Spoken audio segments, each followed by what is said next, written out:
Hi there, welcome back to AtroKraft. Today we're going to be doing something a little bit different, and we're going to be talking about planning. Not building, not routing, not tuning a factory that's already running, and not even working in Satisfactory at all, but the part that too many players skip, actually planning the factory out before you ever place a machine. And we're going to be starting out with doing it the hard way, with spreadsheets. Yes, it's tedious, yes, it feels slow, but learning to plan with real numbers is the foundation for everything else you're going to do in Satisfactory. Remember that you have to learn how to walk before you can run, and as with almost everything in life, the easy way is usually a trap that teaches you nothing, robs you of your control, and usually of your funding as well. So we are not going to be doing that, at least not initially. We are going to be doing it the hard way from scratch, the way that allows for the most control and that actually teaches you the underlying relationships. Once we've gone through the spreadsheet approach, we'll jump over to Satisfactory Modeller, which gives you almost all the benefits of spreadsheet planning, but in a much more intuitive visual interface. This won't replace understanding the math itself, but it will make your planning faster and more visually appealing. So with that, let's get started.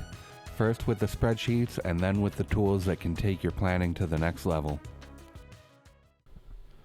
So today we're gonna take Google Sheets and we're going to build a full plan for one of the first things that that Satisfactory actually forces you to make a plan for, which is the phase 2 space elevator parts. So let's make a few little changes here first to make this just a little bit more workable so we don't have to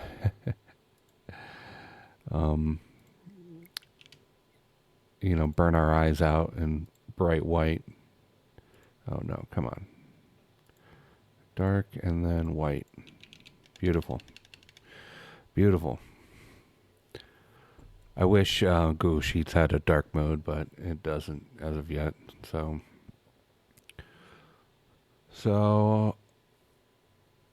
first of all, let's define our columns. First is going to be items. Now for this column, I like to put everything up on an angle here, so we can squish them together a little more and you don't lose the text. Items. Next is going to be per minute targets.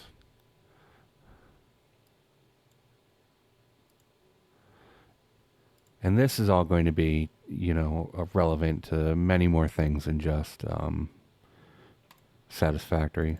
So if you never thought to actually come in and try to make a plan for any of these, math heavy games or I don't know, anything in life that's even similar, this is a good tutorial for all of that.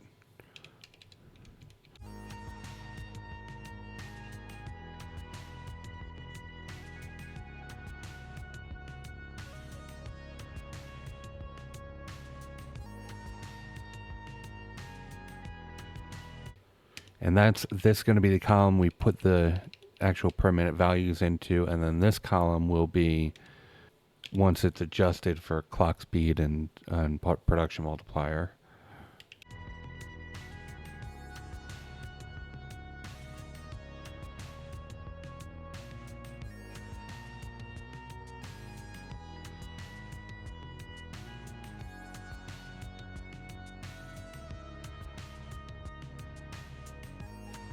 Another trick is if you hit F2, that'll open the cell back up for editing instead of writing it over it. All right, so per minute target values. Let's calculate that over here for a second. Current number of machines. Let's take anything that's a numerical value and squish it up to give us a little bit more room here. So required items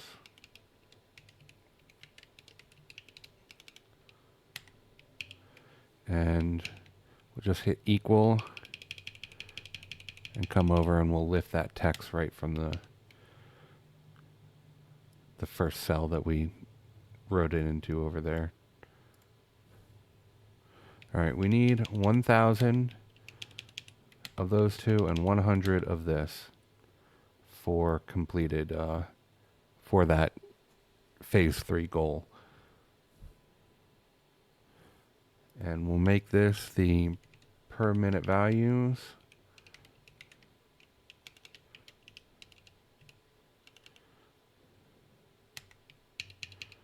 And down here, we're just going to have another number, and we're going to call that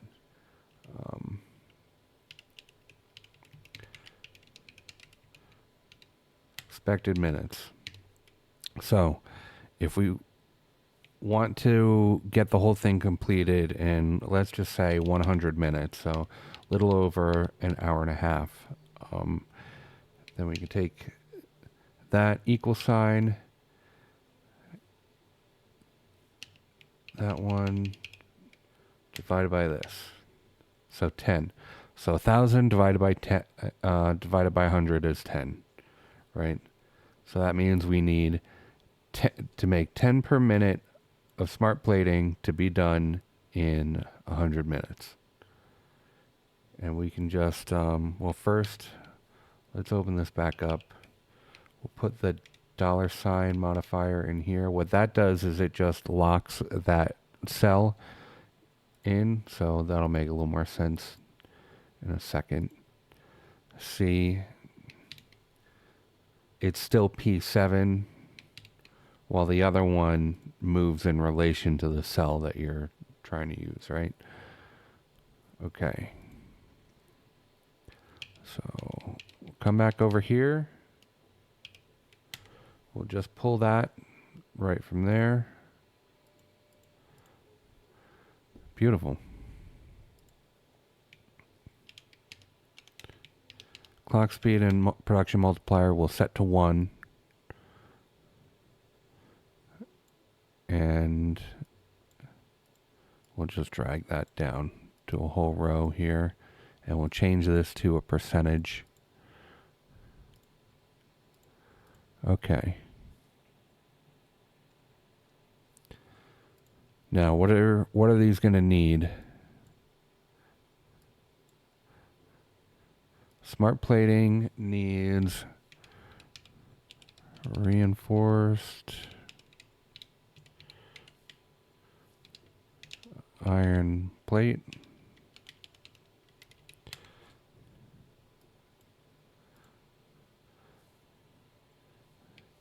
It needs 2 per minute as a base value,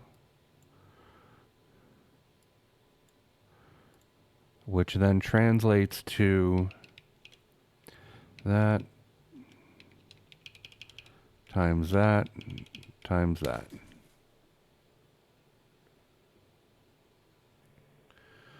So, what's the next item here? Rotors.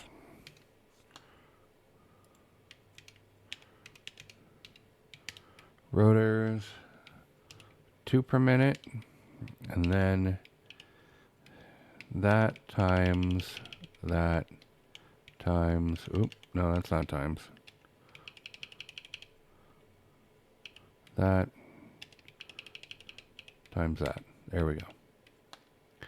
We can squinch these up here, give ourselves a little more room. Well, it's the end of the chart. We don't need any more room, but still.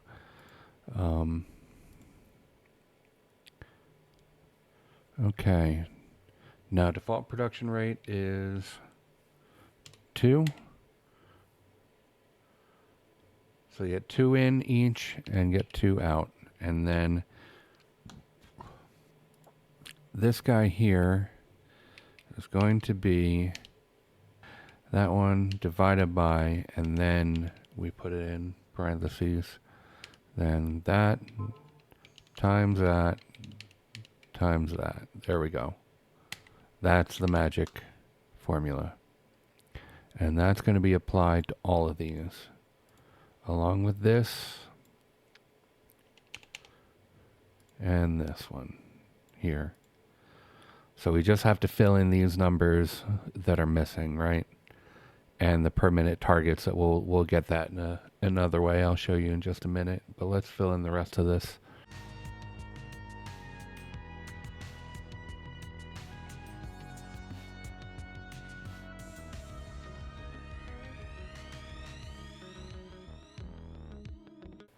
So these actual values will only change if we underclock or something like that. So you see that changed down to 1, and it also doubled the number of machines that we need to make up for it. So now each machine is only producing half the amount of items, and so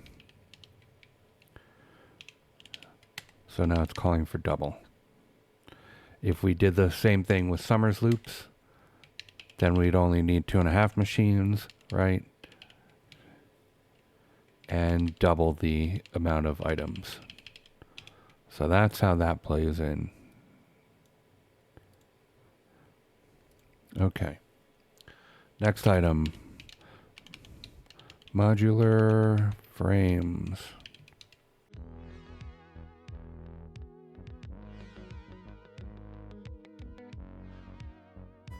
Now, for the per minute target. Per minute target is going to be what the machines above it need. So that 1 times number of required machines. So actual per minute values times number of machines. 5. Beautiful.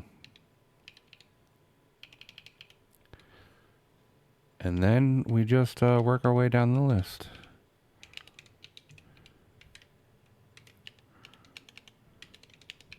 I'm copying off of one that I did earlier just to make sure I don't have any mistakes, but when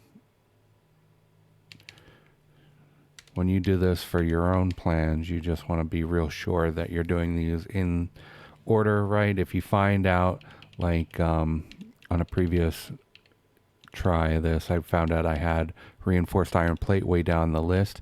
You can just rearrange them so the requirement item is above, and just make the per minute target look at that one also. So this has 2 lines that require it. So we'll do per minute times the machines of row 5, and then also of row 2 here also. Okay. 17.5. Beautiful.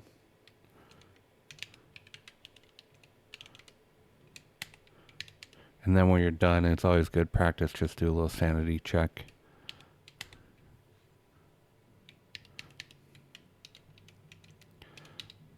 Where you just go through and either spot check or fully check all these per minute targets to make sure they're looking at the right rows, and yeah, well, mostly that.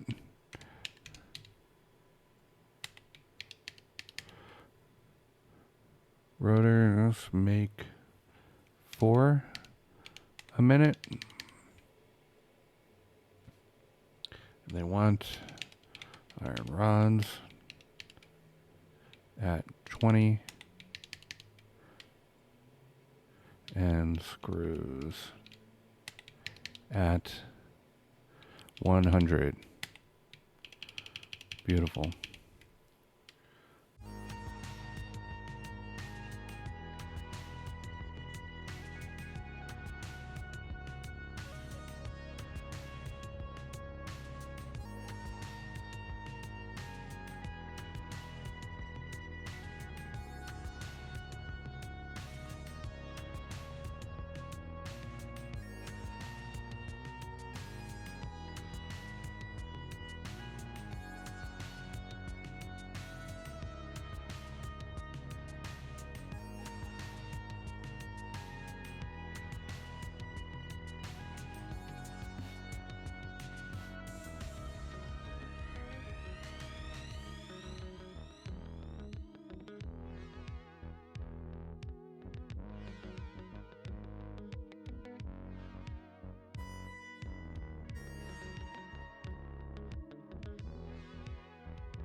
that, something seems off there. I7, I6, and C6. Ah, it's not 6, is it? Yeah, okay.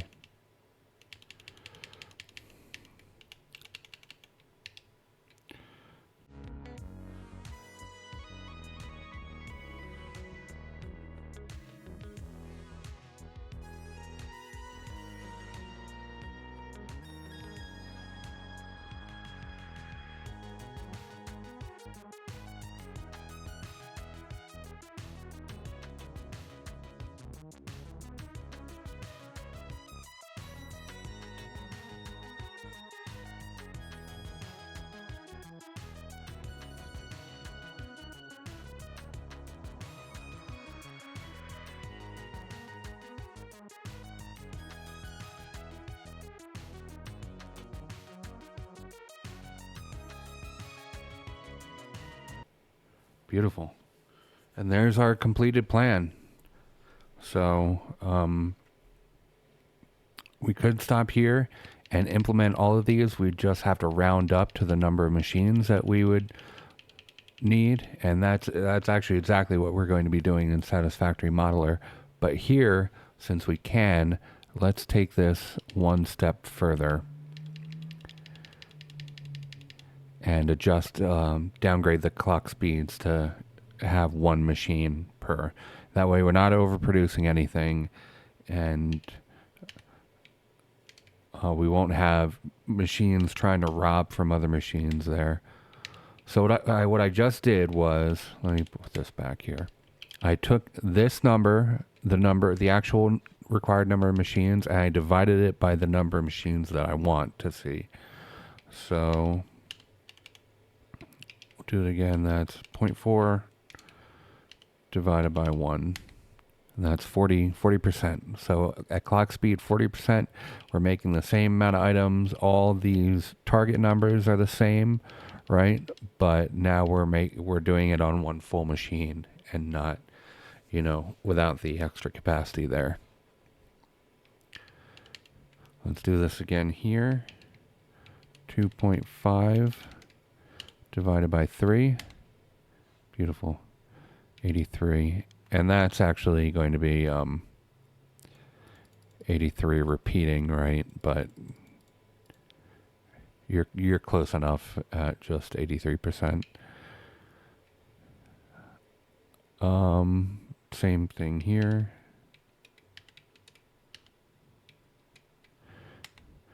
And the reason, if you're wondering, that I can't just do this divided by is because it makes a circular reference, right?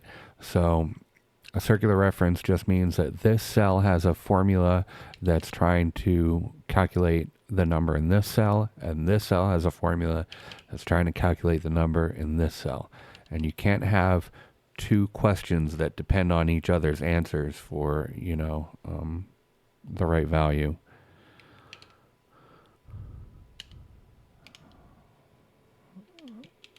I forgot what this was, so there we go. Yeah, it's 2.5. So that's why I just write it in here instead of trying to make a formula out of it. I think there's probably a way to do that.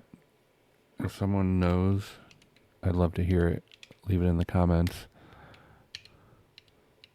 Well, that one's only at 20%. That's a big downgrade, huh? This one, 15% over 1. Jeez.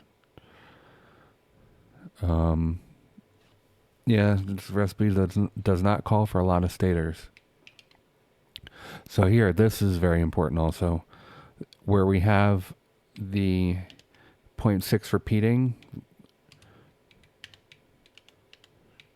the irrational number, we'll just do 2 over 3, and we'll put that in parentheses so that we can put another divisor after that. So it'll calculate that 2 over 3, figure out that it's that repeating number on its own. And then see this one. This is also that huge repeating number too, and that'll just keep going on and on up to the extent of its allowable range for floating point numbers.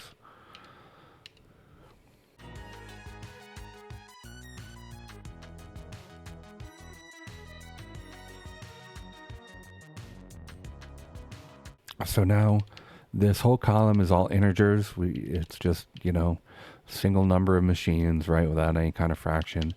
We have the downgraded clock speed numbers here. And yeah. I wish when you set the decimal place number, I wish it got rid of the zeros, the 0.0 numbers on its own. But anyway, point is, this is a perfectly usable plan, right? You can just go through here and set down this number of machines, have them feed into each other. If you wanted to, say you wanted to split the line and have a certain number of machines, going to, well, say like iron rods, right? Iron rods has 3 lines that are dependent on it. If I wanted to split this so that these 13 were logically separated by the line that it feeds into, I could do that. I could just have another line, have it iron rods, 4 screws, for example, and then just count the screw lines there and then add them back up afterwards, So I guess my point is that this is just infinitely flexible because you're actually doing the math on your own. But you'll notice I spent a good amount of time, typing this all up and doing this. How can we do it faster? Well, let's go into Satisfactory Modeller and do the same thing here. So this is a program, it's on Steam, it's free, you can just go ahead and get it. But when it loads in, it just loads you right into this blank page here. And what you do is you right click here and start selecting some of these items. The list is very long, so that's why I was typing it in here. But so we need a smart plating, versatile steel framework, and what was the other one? Automated wiring, right? Automated wiring. And you can type in these values that we had to. So 10 per minute, 10 per minute there, and 1 per minute.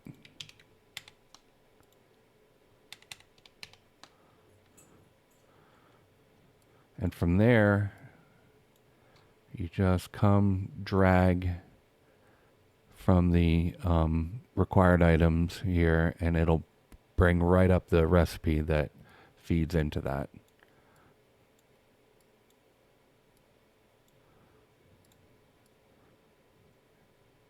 And so these are those exact numbers that we were seeing over there on the other side.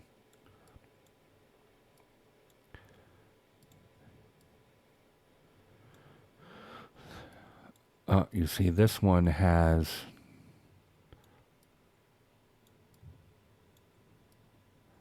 reinforced plate on it. So we just drag that over and tie it right into there again. This one requires iron rods, so let's put it there. Oh, and you can move, to see these numbers a little better, you can drag them and move them around too.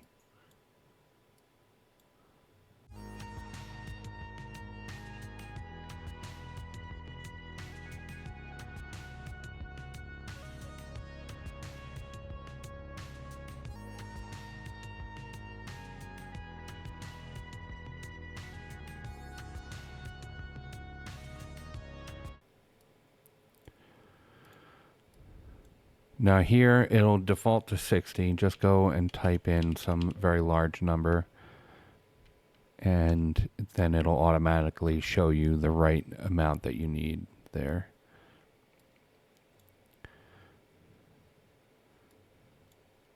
Coal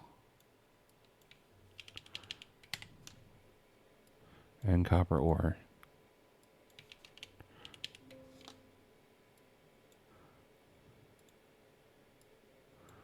Beautiful.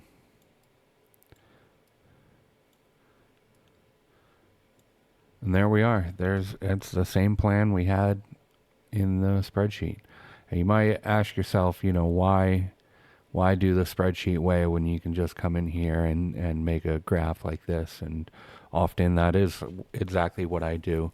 But, sometimes there's circular dependencies. There's, things like the aluminum chain where you have to take fluids and feed them back into the machines that you have. Satisfactory Modeller does not enjoy when you have to do things like that. You kind of have to do a little guesswork and have nodes that are unconnected and things like that sometimes. So,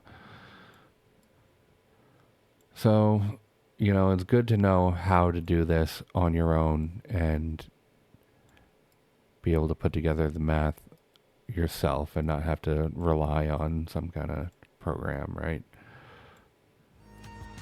All right, so here are both of our plans compared side by side.